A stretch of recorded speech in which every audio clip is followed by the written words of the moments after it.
दासा, तुम ही सजन सुहेले। राखो राखणहार दयाला,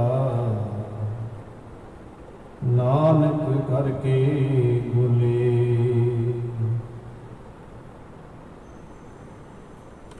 तेरे गुण बहुते मैं एक ना जानिया,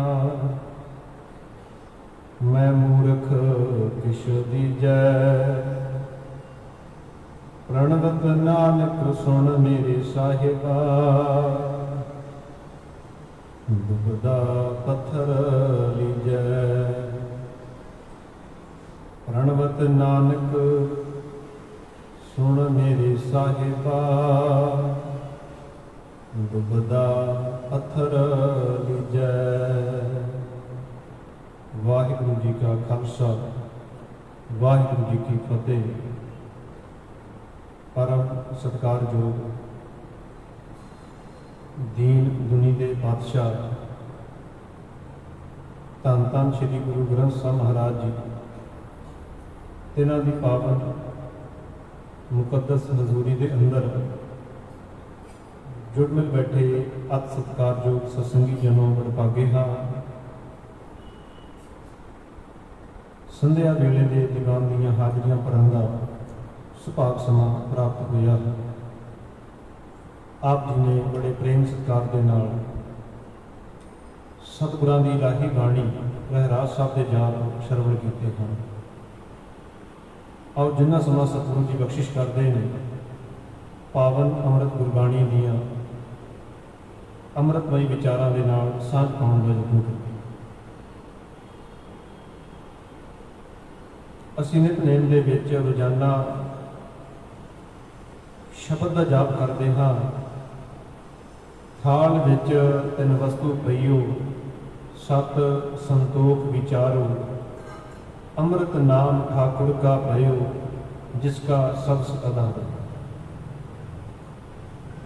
सतगुरु ने समझाया है जिंदगी दे विच तीन अमोलक वस्तां ने,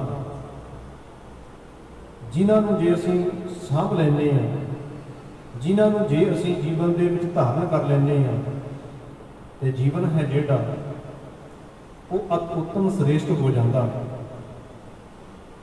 ये जिहड़ियां तीन वस्तां ने,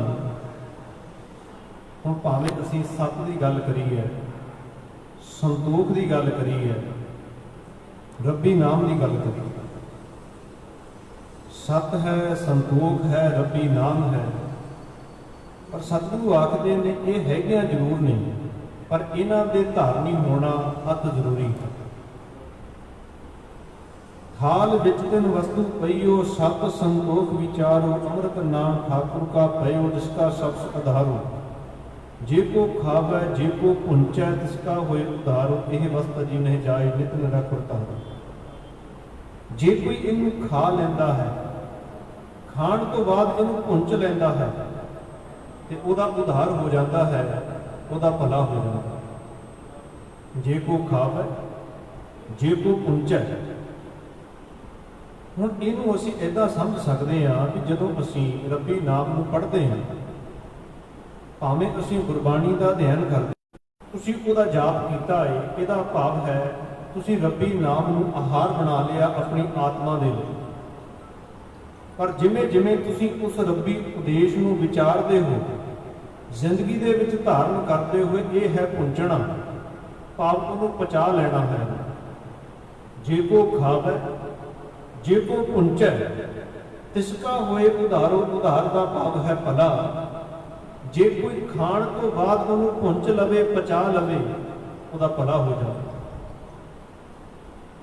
ये रब्बी नाम है, इहनूं जिंदगी दे विच धारण करना। रब्बी उपदेश नूं पढ़ो, उन्होंने जिंदगी दे विच कमा लो, ये सब कुछ श्रेष्ठ है। पर तीन चीज़ां ने जिहड़ियां सर्व उत्तम आखियां ने, सत, संतोख ते रब्बी नाम। हुण ये जिहड़ियां जीवन दे विच आ जांदियां ने, ये धर्मी जीवन दीयां अति श्रेष्ठ निशानियां। जीवन दे विच संतोख आ जाए, जीवन धर्मी हो जाता है, तो धर्मी जीवन दे विच रब्बी मिलाप। ਜਿਹੜਾ ਸੰਤੋਖ ਹੈ ਇਹਨੂੰ ਧਾਰਨ ਕਰਨ ਲਈ ਕੋਈ ਉਮਰ ਮਾਇਨੇ ਨਹੀਂ ਰੱਖਦੀ, ਕੋਈ ਵਰਗ ਮਾਇਨੇ ਨਹੀਂ ਰੱਖਦਾ। ਹਰ ਉਮਰ ਦੇ ਵਿੱਚ ਇਹਨੂੰ ਧਾਰਨ ਕੀਤਾ ਜਾ ਸਕਦਾ, ਭਾਵੇਂ ਕੋਈ ਬਾਲ ਅਵਸਥਾ ਵਿੱਚ, ਭਾਵੇਂ ਕੋਈ ਜਵਾਨੀ ਦੇ ਵਿੱਚ ਹੈ, ਭਾਵੇਂ ਕੋਈ ਬੁਢੇਪੇ ਵਿੱਚ। ਇਹਨੂੰ ਤਿੰਨੇ ਉਮਰਾਂ ਦੇ ਵਿੱਚ ਧਾਰਨ ਕੀਤਾ ਜਾ ਸਕਦਾ। ਸੰਤੋਖ ਹੈ, ਭਾਵੇਂ ਕੋਈ ਅਮੀਰ ਹੈ, ਭਾਵੇਂ ਕੋਈ ਗਰੀਬ ਹੈ, ਇਹਨੂੰ ਦੋਵੇਂ ਅਵਸਥਾ ਦੇ ਵਿੱਚ ਧਾਰਨ ਕੀਤਾ ਜਾ ਸਕਦਾ। ਭਾਵੇਂ ਕੋਈ ਇਨਸਾਨ ਵਿਦਵਾਨ ਹੈ, ਬਹੁਤੀ ਉੱਚ ਵਿੱਦਿਆ ਹਾਸਲ ਕਰਕੇ ਲਈ ਬੈਠਾ ਹੈ, ਤੇ ਭਾਵੇਂ ਕੋਈ ਇਨਸਾਨ ਹੈ ਜਿਹੜਾ ਉਹ ਦੁਨਿਆਵੀ ਪੱਧਰ ਤੇ ਜਿਹਦੇ ਕੋਲ ਗਿਆਨ ਨਹੀਂ, ਗਿਆਨਹੀਣ ਹੈ, ਉਹ ਵੀ ਇਹਨਾਂ ਚੀਜ਼ਾਂ ਨੂੰ ਆਪਣੇ ਜੀਵਨ ਦੇ ਵਿੱਚ ਵਸਾ ਸਕਦਾ। ਇਹਨੂੰ ਕੋਈ ਵੀ ਧਾਰਨ ਕਰ ਸਕਦਾ, ਪਰ ਜਿਹਨੇ ਇਹਨੂੰ ਜੀਵਨ ਦੇ ਵਿੱਚ ਧਾਰਨ ਕਰ ਲਿਆ ਉਹਦਾ ਜੀਵਨ ਹੈ ਜਿਹੜਾ ਉਹ ਧਰਮੀ ਮਾਨਿਆਂ ਦੇ ਵਿੱਚ ਸ੍ਰੇਸ਼ਟ ਹੋ ਜਾਂਦਾ ਹੈ। ਧੰਨ ਸ਼੍ਰੀ ਗੁਰੂ ਨਾਨਕ ਦੇਵ ਮਹਾਰਾਜ ਜੀ ਸੱਚੇ ਪਾਤਸ਼ਾਹ, ਉਹਨਾਂ ਨੇ ਆਪਣੇ ਜੀਵਨ ਕਾਲ ਦੇ ਵਿੱਚ ਸਮਝਾਉਣਾ ਕੀਤਾ। ਧੰਨ ਸ਼੍ਰੀ ਗੁਰੂ ਨਾਨਕ ਦੇਵ ਜੀ ਮਹਾਰਾਜ ਆਖਣ ਲੱਗੇ, ਸੰਤੋਖੀ ਬੰਦਾ ਹੀ ਧਰਮੀ ਦਾਇਰੇ ਵਿੱਚ ਆ ਕੇ ਰੱਬੀ ਮਿਲਾਪ ਹਾਸਲ ਕਰ ਸਕਦਾ। ਹੇ ਭਾਈ, ਤੂੰ ਸੰਤੋਖੀ ਜੀਵਨ ਵਾਲਾ ਬਣ ਜਾ, ਤੇਰੇ ਜੀਵਨ ਦੇ ਵਿੱਚ ਸੰਤੋਖ ਆ ਜਾ। ਹੁਣ ਗੁਰੂ ਨਾਨਕ ਦੇਵ ਮਹਾਰਾਜ ਜੀਆਂ ਕੋਲ ਹਰ ਵਰਗ ਦੇ ਲੋਕ ਆਉਂਦੇ ਨੇ, ਹਰ ਦਾਇਰੇ ਦੇ ਲੋਕ ਆਉਂਦੇ ਨੇ, ਪਰ ਧੰਨ ਸ਼੍ਰੀ ਗੁਰੂ ਨਾਨਕ ਦੇਵ ਮਹਾਰਾਜ ਜੀਆਂ ਨੂੰ ਜਿੱਦਾਂ ਦਾ ਜੀਵ ਆ ਕੇ ਮਿਲਦਾ ਹੈ, ਸਤਿਗੁਰੂ ਉਸ ਦੇ ਲੈਵਲ ਦਾ, ਉਸ ਦੇ ਪੱਧਰ ਦਾ ਸੰਦੇਸ਼, ਸੰਤੋਖ ਉਹਨੂੰ ਦਿੰਦੇ ਨੇ, ਤਾਂ ਕਿ ਉਹਨੂੰ ਸਮਝ ਪਵੇ ਸੰਤੋਖ ਜੀਵਨ ਦੇ ਵਿੱਚ ਕਿੰਨਾ ਜ਼ਰੂਰੀ ਹੈ। ਹੁਣ ਅਸੀਂ ਗੱਲ ਕਰੀ ਹੈ, ਇੱਕ ਧਰਮੀ ਪੁਰਖ, ਭਾਵੇਂ ਉਹ ਬ੍ਰਾਹਮਣ ਹੈ, ਵਿਦਵਾਨ ਹੈ,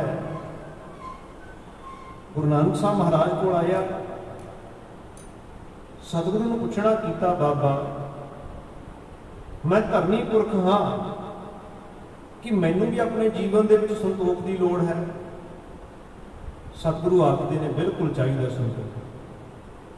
ਇਹ ਸੰਤੋਖ ਨੂੰ ਜੀਵਨ ਦੇ ਵਿੱਚ ਕਿਵੇਂ ਧਾਰਨ ਕੀਤਾ ਜਾ ਸਕਦਾ?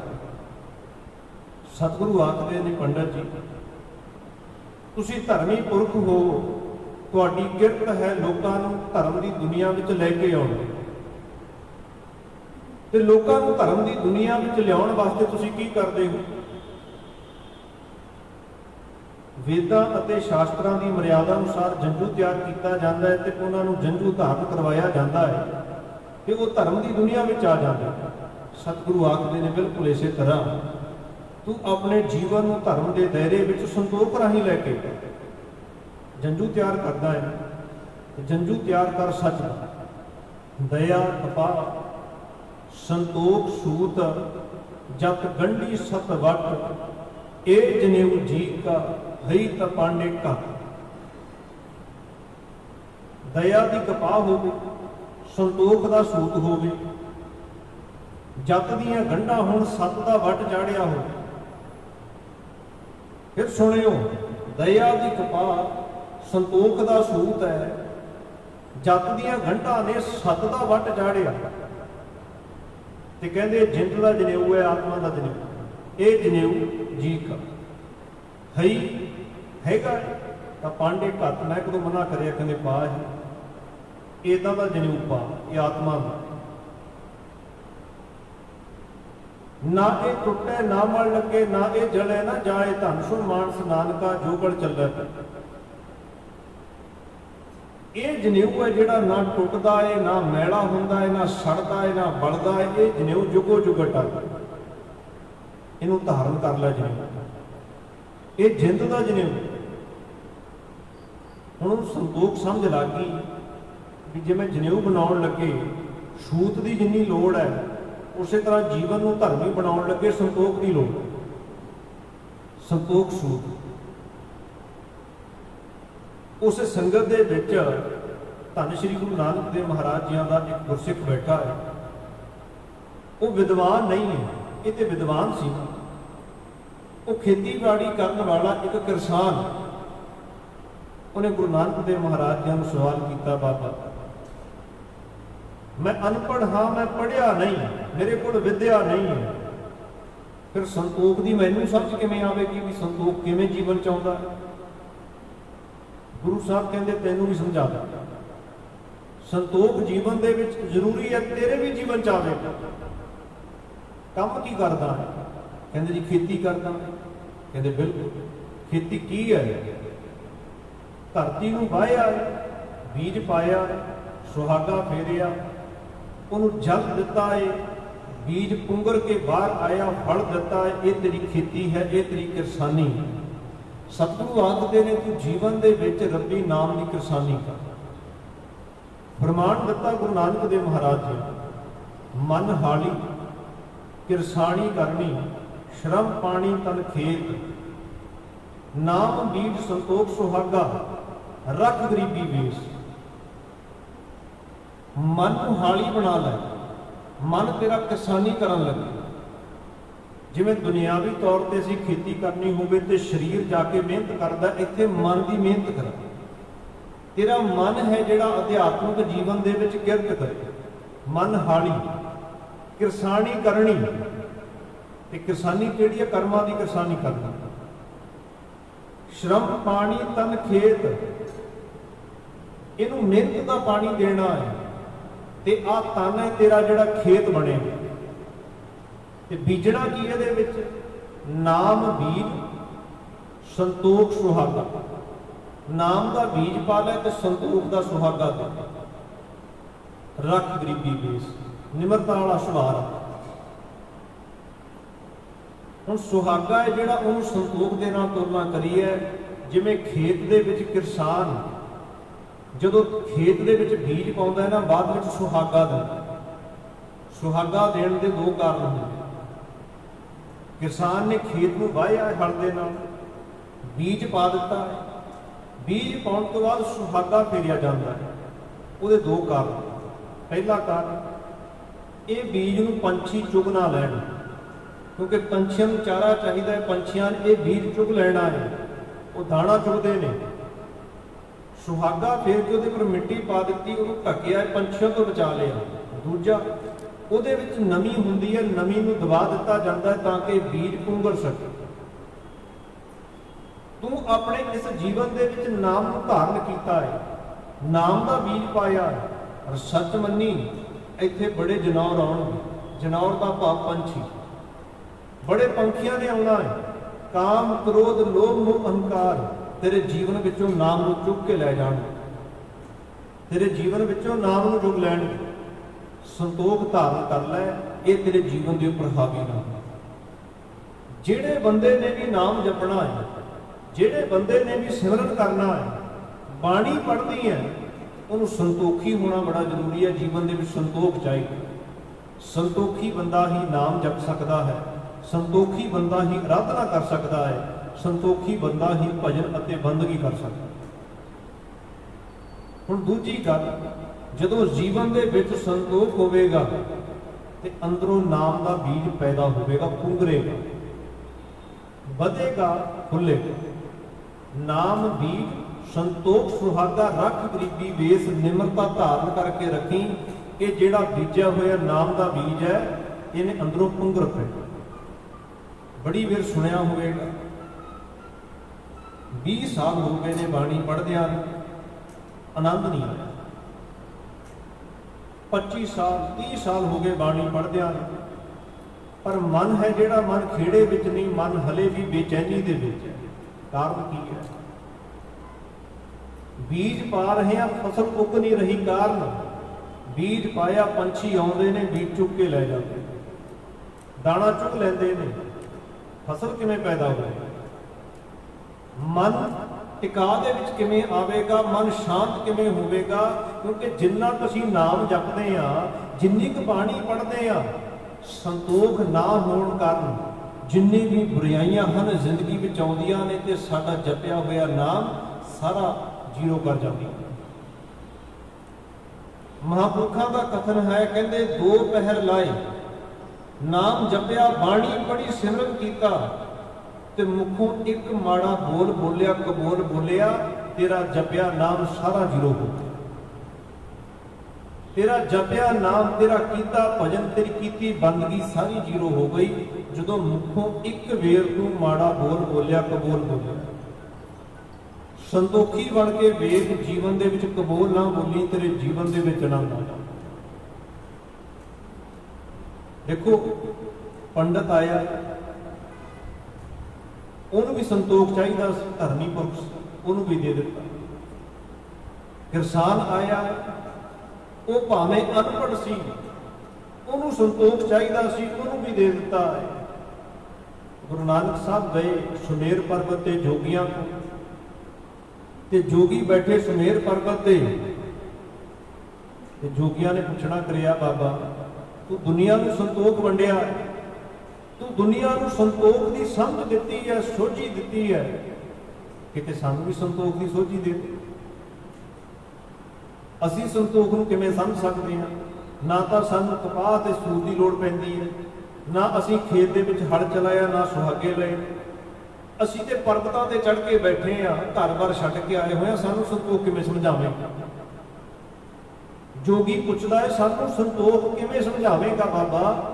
ਸਾਡੇ ਜੀਵਨ 'ਚ ਸੰਤੋਖ ਕਿਵੇਂ ਆਵੇ? ਗੁਰੂ ਨਾਨਕ ਦੇਵ ਮਹਾਰਾਜ ਆਖਣ, ਕੰਮ ਕੀ ਕਰਦੇ ਹੋ? ਕਹਿੰਦੇ ਜੋਗੀ ਹਾਂ ਤਪਸਵੀ। ਕੰਮ ਕੀ ਕਰਦੇ ਹੋ? ਕਹਿੰਦੇ ਵਿਹਲੇ ਬੈਠੇ, ਸਰੀਰ ਤੇ ਭਸਮ ਮਲੀ ਹੈ। ਗੁਰੂ ਨਾਨਕ ਸਾਹਿਬ ਕਹਿੰਦੇ ਖਾਂਦੇ ਕਿਉਂ? ਕੰਮ ਤਾਂ ਕਰਦੇ ਨਹੀਂ ਕੋਈ।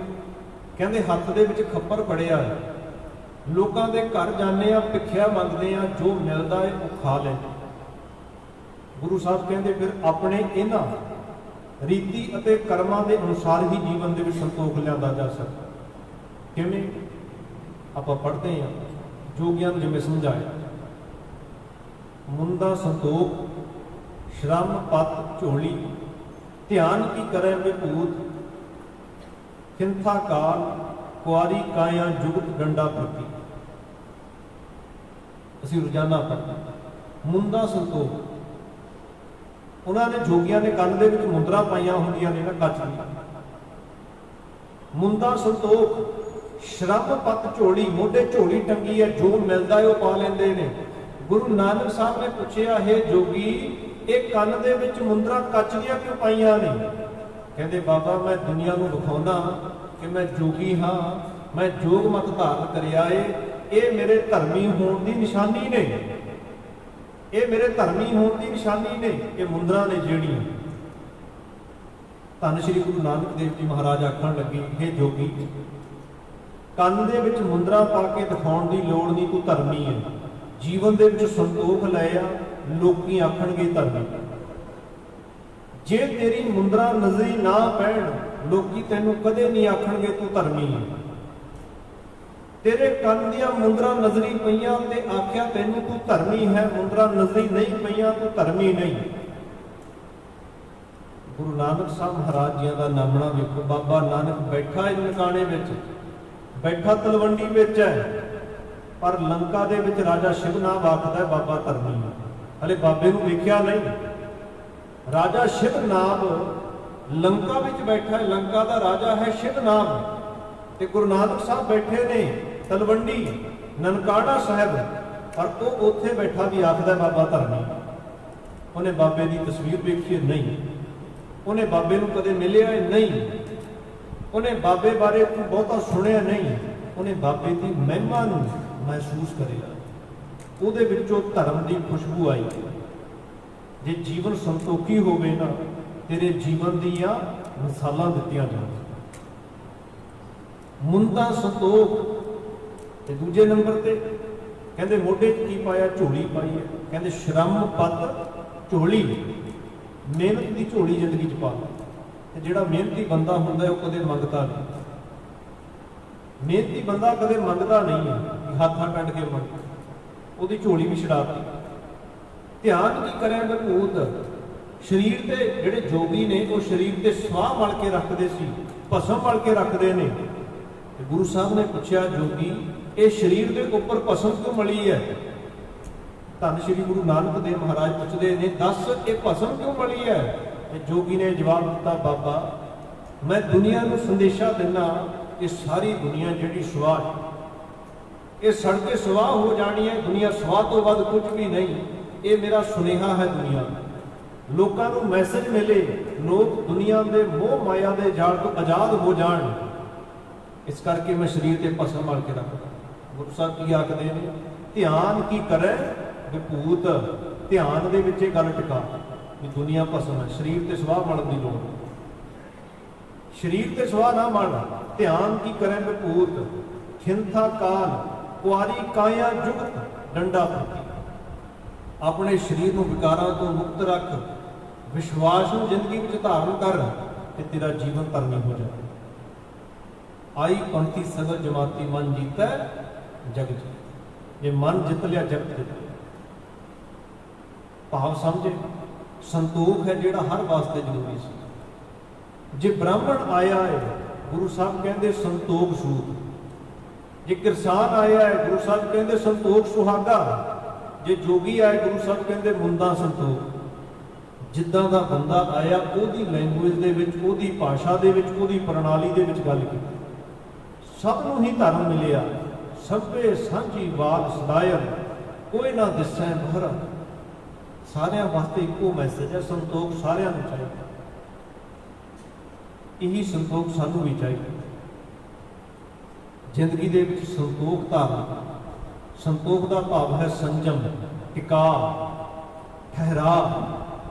जिंदगी विच बहुती भज नठ नहीं चाहिए। भज नठ का भाव ये नहीं भी असीं मेहनत नहीं करनी, मेहनत करनी है। जिहड़ा मन बेचैनी दे विच, मन की भटकणा नूं रोकना, मन नूं संजम दे विच लैके मेहनत करो, उद्यम करो। हुण एक उदाहरण है, मन दे विच सोच के वेखो। असीं दिन दे विच मुशक्कत करके, मेहनत करके असीं 10 रुपए की कमाई करते हैं। असीं मेहनत की, मुशक्कत की, 10 रुपए कमाए, पर मन बेचैन है 50 मिल जाए। किवें मिल जाए? मेहनत जिन्नी है उन्ना ही मिले। हुण मन भटकणा दे विच आई जावे भी ना उहनूं 50 मिले, ਉਹਦੀ ਮਿਹਨਤ ਅਲੱਗ ਹੈ, तेरी ਮਿਹਨਤ ਅਲੱਗ। ਉਹਦੀ ਵਿਦਿਆ ਅਲੱਗ ਹੈ, तेरी ਵਿਦਿਆ ਅਲੱਗ ਹੈ। ਕਿਸੇ ਦੀ ਕਿਰਤ ਨੂੰ ਵੇਖ ਕੇ, ਕਿਸੇ ਦੇ ਕਰਮ ਨੂੰ ਵੇਖ ਕੇ ਆਪਣੇ ਮਨ ਨੂੰ ਬੇਚੈਨੀ ਦੇ ਵਿੱਚ ਲੈ ਕੇ ਨਾ। ਮਹਾਂਪੁਰਖਾਂ ਦਾ ਕਥਨ ਹੈ, ਬੰਦਾ ਦੁਖੀ ਕਿਉਂ ਹੋਇਆ? ਇਹਨੂੰ ਦੁੱਖ ਸੀ ਤਾਂ ਦੁਖੀ ਹੋਇਆ? ਨਹੀਂ, ਕਿਸੇ ਦੂਜੇ ਦੇ ਸੁੱਖ ਤੋਂ ਇਹ ਦੁਖੀ ਹੋ ਗਿਆ। ਇਹ ਬੜੀ ਵਿਚਾਰਨ ਵਾਲੀ ਗੱਲ ਹੈ, ਇਹ ਬੜੀ ਮਿਸਾਲ ਵਾਲੀ ਗੱਲ ਹੈ। ਦੁੱਖਾਂ ਦਾ ਕਾਰਨ ਦੂਜੇ ਦੇ ਸੁੱਖ ਬਣੇ ਹੋਏ। ਹੁਣ ਮੇਰੇ ਕੋਲ 4 ਪੈਸੇ ਘੱਟ ਸੀ, ਕੋਈ ਦੁੱਖ ਨਹੀਂ। ਜਿੰਨੇ ਹੈਗੇ ਨੇ ਬੜਾ ਸਬਰ ਹੈ, ਸੰਤੋਖ ਹੈ, ਬੜਾ ਆਨੰਦ ਹੈ। ਮੇਰੇ ਪਰਿਵਾਰ ਦਾ ਗੁਜ਼ਾਰਾ ਚੰਗਾ ਹੋ ਰਿਹਾ, ਜਿੰਨੀ ਮਾਇਆ। ਜਿਹੜੀ ਮੇਰੇ ਕੋਲ ਕਾਰ ਹੈ, ਉਹਦੇ ਨਾਲ ਮੇਰਾ ਸਫ਼ਰ ਵਧੀਆ ਹੁੰਦਾ ਹੈ, ਮੈਂ ਸਮੇਂ ਨਾਲ ਆਪਣੀ ਮੰਜ਼ਿਲ ਤੇ ਪਹੁੰਚ ਜਾਂਦਾ। ਜਿਹੜਾ ਮੇਰੇ ਕੋਲ ਘਰ ਹੈ, ਮੇਰੇ ਰਹਿਣ ਲਈ ਬੜਾ ਚੰਗਾ ਸਥਾਨ ਹੈ। ਮੈਂ ਬੜੇ ਸੁੱਖ ਦੇ ਵਿੱਚ ਸੀ। ਦੁਖੀ ਕਦੋਂ ਹੋਇਆ? ਜਦੋਂ ਮੇਰੇ ਨਾਲ ਵਾਲਿਆਂ ਕੋਲ ਵੱਧ ਮਾਇਆ। ਜਿਹੜੇ ਮੇਰੇ ਦੋਸਤ ਹਨ, ਸੰਬੰਧੀ ਹਨ, ਪੜੋਸੀ ਹਨ, ਉਹਨਾਂ ਨੇ ਤਰੱਕੀ ਕਰ ਲਈ, ਉਹਨਾਂ ਕੋਲ ਮਾਇਆ ਵਧੇਰੇ ਆ ਗਈ। ਹੁਣ ਦੁੱਖ ਹੈ, ਸਾੜਾ ਹੈ, ਜੈਲਸੀ ਹੈ, ਇਹਨਾਂ ਕੋਲ ਮਾਇਆ ਵੱਧ ਗਈ। ਹੁਣ ਮਨ ਭਟਕਣਾ ਵਿੱਚ ਕਰ ਕੀ ਸਕਦਾ? तेरी मेहनत वो है, तेरी विद्या वो है, ਉਹਦੇ ਵਿੱਚ ਆਨੰਦ ਵਿੱਚ। ਆਪਣੀ ਛੋਟੀ ਕਾਰ ਦਾ ਦੁੱਖ ਨਹੀਂ, ਦੂਜਿਆਂ ਦੀ ਵੱਡੀ ਕਾਰ ਦਾ ਦੁੱਖ। ਇਹਦੇ ਕੋਲ ਵੱਡੀ ਕਾਰ ਕਿਉਂ ਹੈ, ਮੇਰੇ ਕੋਲ ਛੋਟੀ ਕਾਰ ਹੈ। ਆਪਣੇ ਛੋਟੇ ਘਰ ਦਾ ਦੁੱਖ ਨਹੀਂ, ਬੜੇ ਆਰਾਮ ਨਾਲ ਰਹਿੰਦਾ ਸੀ। 2 ਜੀ 4 ਜੀ ਨੇ ਬੜੇ ਆਰਾਮ ਦੇ ਨਾਲ ਰਹਿੰਦੇ ਨੇ, ਪਰ ਦੂਜੇ ਨੇ ਕੋਠੀ ਪਾ ਲਈ, ਦੂਜੇ ਨੇ ਬੰਗਲਾ ਪਾ ਲਿਆ, ਉਹਦਾ ਦੁੱਖ। ਦੂਜਿਆਂ ਨੂੰ ਨਾ ਦੇਖ। ਇਸੇ ਕਰਕੇ ਬਾਬਾ ਫਰੀਦ ਸਾਹਿਬ ਕਹਿੰਦੇ ਨੇ, ਫਰੀਦਾ ਜੇ ਤੂੰ ਅਕਲ ਲਤੀਫ ਕਾਲੇ ਲਿਖਣਾ ਲੇਖ, ਆਪਨ ੜੈ ਗਰੀਬਾਨ ਮੈਂ ਸਿਰ ਨੀਵਾਂ ਕਰ ਵੇਖ। ਆਪਣੇ ਆਪ ਨੂੰ ਵੇਖ ਕੇ ਚੱਲੀ, ਦੂਜੇ ਨੂੰ ਨਾ ਵੇਖੀ। ਦੂਜੇ ਦਾ ਮਹਿਲ ਵੇਖ ਕੇ ਆਪਣੇ ਕੱਚੇ ਢਾਰੇ ਨਹੀਂ ਢਾਈ। ਫਿਰ ਬੇਨਤੀ ਕਰ, ਫਿਰ ਸੁਣਿਓ, ਦੂਜੇ ਦਾ ਮਹਿਲ ਵੇਖ ਕੇ ਆਪਣੇ ਕੱਚੇ ਢਾਰੇ ਨਹੀਂ ਢਾਈ। ਕੱਚੇ ਢਾਰੇ ਦਾ ਭਾਵ ਜਿਹੜਾ ਕੱਚਾ ਘਰ ਹੁੰਦਾ ਹੈ ਨਾ, ਮਿੱਟੀ ਦਾ ਬਣਾਇਆ ਘਰ, ਉਹ ਨਹੀਂ ਢਾਲਦਾ। ਜੇ ਦੂਜੇ ਨੇ ਮਹਿਲ ਪਾਇਆ, ਜੇ ਦੂਜੇ ਨੇ ਤਰੱਕੀ ਕੀਤੀ ਹੈ, ਜੇ ਦੂਜੇ ਨੇ ਬਹੁਤੀ ਪ੍ਰਾਪਤੀ ਕਰ ਲਈ, ਪ੍ਰਾਪਰਟੀ ਬਣਾ ਲਈ, ਆਪਣੇ ਜੀਵਨ ਦਾ, ਆਪਣੀ ਜ਼ਿੰਦਗੀ ਦਾ ਸੰਤੋਖ ਨਾ ਕਰੋ, ਕਿਉਂਕਿ ਤੇਰੀ ਸਭ ਤੋਂ ਵੱਡੀ ਕਮਾਈ ਹੈ ਜਿਹੜੀ ਸੰਤੋਖ ਦੇ ਵਿੱਚ। ਇਹ ਸੰਤੋਖ ਹੋਣ ਵਾਸਤੇ ਲੋਕਾਂ ਨੇ ਬਹੁਤ ਯਤਨ ਕੀਤੇ ਨੇ, ਪਰ ਜਿਹੜੇ ਗੁਰਸਿੱਖੀ ਦੇ ਮਾਰਗ ਦੇ ਪਾਂਧੀ ਸੀ ਉਹਨਾਂ ਤੋਂ ਸੰਤੋਖ ਨਹੀਂ ਖੋਇਆ ਗਿਆ। ਸੰਤੋਖੀ ਜੀਵਨ ਹੀ ਸਭ ਤੋਂ ਵੱਡੀ ਪ੍ਰਾਪਤੀ। ਇਸ ਕਰਕੇ ਥਾਲ ਵਿੱਚ ਤਿੰਨ ਵਸਤੂ ਪਈਓ, ਸਤ संतोख विचार, अमृत नाम ठाकुर का पायो जिसका सब सुता, जे को खावे जे को पुंचै। ये पुंचना इदा है, पचाउना है। खाता लिया रोजाना पढ़ लें। हाल विच तिन वस्तु पईओ, सत संतोख विचारो। चलो अगे पढ़ के, पर इन्हें पचाउना भी है। ये कहती की है बाणी, जे को खावे जे को पुंचै। पुंचै का भाव पचाउना है, डाइजैसट करना है। जिसका होए उधारो, ਉਹਦਾ उधार होवेगा, ਉਹਦਾ भला होवेगा।